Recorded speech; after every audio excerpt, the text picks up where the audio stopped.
వి gold trusted gold buyers తాకట్టులో ఉన్న బంగారాన్ని విడిపించి ఈ రోజు ఉన్న మార్కెట్ ధరకే కొనబడును.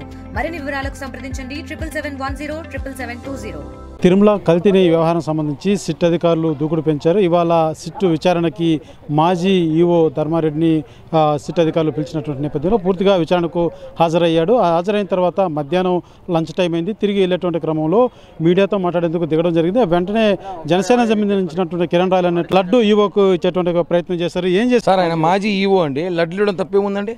వెంకటేశ్వర ప్రసాద్ ఇవ్వడానికి వచ్చాను. నాకు ఆయన తెలుసు, 5 ఏళ్ళు ఈవోగా ఉన్నాడు. గతంలో ఎన్నో స్కాములు చేశాడు కదా.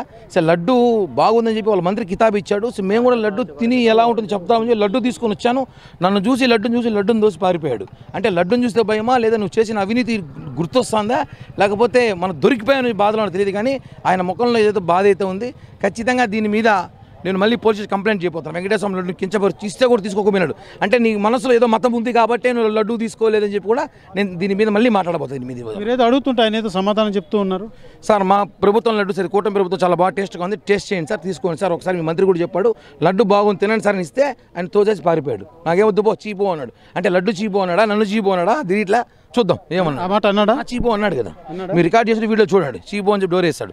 అంటే లడ్డూలు స్కామ్ చేసినాడు, లడ్డు మీద ఆయన కోపం ఉంది, లడ్డుకి ఆయన వ్యతిరేకత అని చెప్పి కూడా ఈరోజు స్పష్టంగా అర్థమైంది.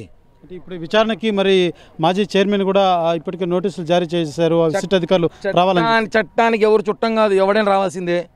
కొట్లేసిన మాత్రాన, గుళ్ళో మునిగినంత మాత్రాన వదిలేసే కోర్టు న్యాయస్థానాలు ఎందుకు?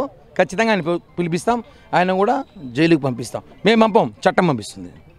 కోటాను కోట్ల భక్తుల మనోభావాలకు సంబంధించినటువంటి వెంకటేశ్వర స్వామి ఎంత పవిత్రమైనటువంటి లడ్డు కల్తీ అన్న వ్యవహారం సంబంధించి సిట్ అధికారులు ఇప్పటికే అనేక డైరీకి సంబంధించి కూడా బోలేబాబా డైరీ కావచ్చు, వైష్ణవి డైరీ కావచ్చు, ఏ డైరీ కావచ్చు, సంబంధించినటువంటి వారినంతా కూడా విచారించి అనేక మంది పేర్లు కూడా ఛార్జ్షీట్లు దాఖలు చేసి 2 దఫాలు ఛార్జ్షీట్ దాఖలు చేయడం జరిగింది. అదే రకంగా పలువురిని కూడా అరెస్ట్ చేసి రిమాండ్ కూడా తరలించినటువంటి నేపథ్యంలో కొంతమందిని మళ్ళా ఏదైతే కస్టడీ కోరి మరొకసారి కూడా విచారించినటువంటి పరిస్థితి. అయితే అనేక మంది బెయిల్ మీద కూడా ఉన్నటువంటి నేపథ్యంలో ప్రధానంగా ఈ యొక్క ప్రాసెస్ అంతా కూడా మొన్నటి వరకు జరిగినటువంటి ఈ యొక్క ఏదైతే సిట్ విచారణ. అయితే నేడు మాజీ టీటీడీ ఈవోగా ఉన్నటువంటి ధర్మారెడ్డిని సిట్ అధికారులతో నోటీసులు ఇవ్వడం జరిగింది. ఈ నేపథ్యంలోనే ఇవాళ ఉదయం 8:30-9 గంటల ప్రాంతంలో సిట్ కార్యాలయానికి ధర్మారెడ్డి చేరుకోవడం జరిగింది.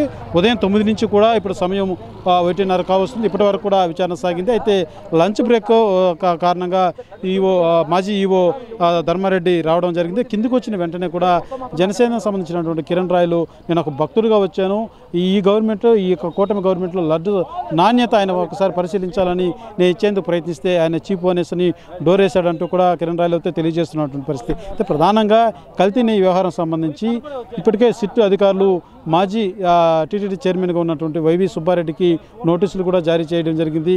13వ తారీఖున సిట్ కార్యాలయానికి హాజరవ్వాలంటూ కూడా తెలియజేసినటువంటి నేపథ్యంలో వైవి సుబ్బారెడ్డి కూడా కొంత సమయం కోరినట్టుగా తెలుస్తుంది. కొంత బయట ఉన్నట్టుగా, నేను అతి త్వరలోనే మీరు ఇచ్చినటువంటి ఆ డేట్ కాకపోయినా అతి త్వరలోనే వచ్చి హాజరవుతానని కూడా ఆయన తెలియజేసినట్టుగా కూడా ప్రాథమిక సమాచారం మనకు అందుతుంది. అంటే ప్రధానంగా సిట్ కార్యాలయం వద్ద మాత్రం ఒక ఉత్కంఠభరితమైనటువంటి ఒక సిచ్యువేషన్ ఏర్పడిందని చెప్పాలి. ఎందుకంటే మొన్నటి వరకు డైరీలకు సంబంధించినటువంటి విచారణ సాగాయి. నేడు ప్రధాన కీలకంగా ఉన్నటువంటి టీటీడీ ఈవో ధర్మారెడ్డి విచారణ ఏదైతే ఆ నెయ్యి కొనుగోలుకు సంబంధించి ఆ యొక్క కొనుగోలు మొత్తం కూడా ఆ యొక్క అథారిటీ కూడా ఈవో యొక్క పర్మిషన్స్ తోటే కూడా జరుగుతుంది. ఈ నేపథ్యంలోనే ప్రధానంగా కీలకంగా మాజీ ఈవో ధర్మారెడ్డిని సిట్ అధికారులు అయితే అనేక ప్రశ్నల వర్షంతో కురిపించి విచారణ చేయనట్టుగా కూడా ప్రాథమిక సమాచారం చెప్పాలి. అయితే రానున్నటువంటి రోజుల్లో ఈ యొక్క సిట్ కార్యాచరణ ఏ రకంగా అనేక పేర్లు ఇప్పటికే మాజీ ఈవో కావచ్చు, వైవి సుబ్బారెడ్డికి నోటీసులు ఇచ్చినటువంటి నేపథ్యంలో నెక్స్ట్ ఇంకా ఎవరు తెర మీదకి రాబోతున్నారు, ఎవరు సిట్ కార్యాలయానికి రాబోతున్నారు అన్నటువంటి ఒక ఉత్కంఠ, ఒక ఆసక్తికరమైనటువంటి పరిస్థితులు మాత్రం నెలకొన్నాయని చెప్పాలి. కెమెరా పర్సన్ కోటితో సురేష్, RTV, తిరుపతి సిట్ కార్యాలయం. Local to global news at your fingertips. మీ చేతిలో ఒక ఆయుధం. Download Raw TV app. Media legend Ravi Prakash is back.